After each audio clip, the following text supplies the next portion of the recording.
I once in a while like to do a main camp like Scott does. Up until about 2 or 3 years ago, I would just do a spike camp.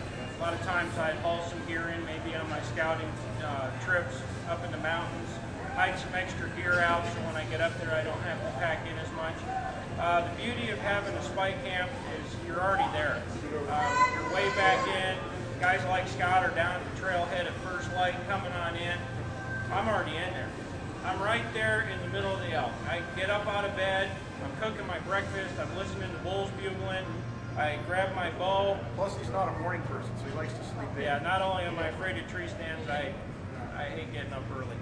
But anyways, you're right there. I mean, I can pick up my bow and walk right out of camp. What I found about 3 or 4 years ago, though, when I was doing these spike camps, is I was finding myself venturing further and further away from where I had my spike camp set up. So I started doing a lot of research. And then what I started doing is getting into bivvy backpack hunting. Now I go into the mountains with 40, 45 pounds on my back, go out into the woods, I hunt till dark, and I'll get into the elk. When night starts to fall, I'll back off just a little bit away from them. Try to play the wind, make sure the wind isn't blowing towards them. I pull my camp off my back, I set it right up there, spend the night, wake up the next morning, I'll be cooking breakfast and starting to listen. Which direction do I want to go in from here, from this point? Last year, I woke up, sitting there on my sleeping bag. I got a little Noah's tarp that I sleep under. Woke up, sitting there, I'm putting my contacts in the morning, and I hear some sticks popping. I'm sitting there with my finger in my eye, and I turned and looked, and there was a bull standing 15 yards from me. Well, I couldn't do anything. I didn't have my release out. My bow was laying there, and I got my finger in my eye.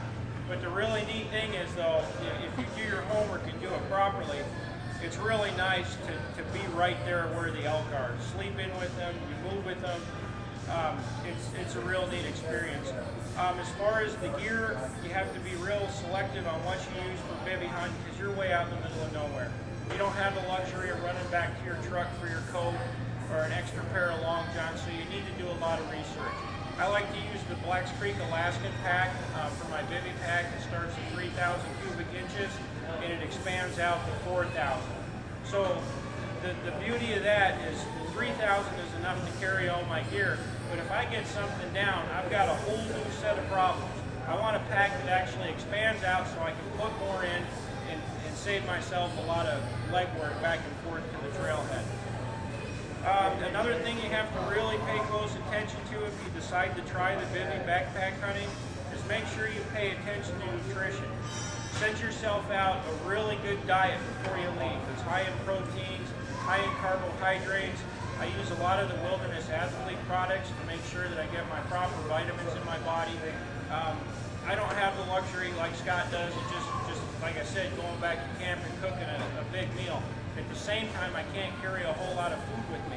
So what I carry with me, I have to make sure that it's definitely going to keep my energy.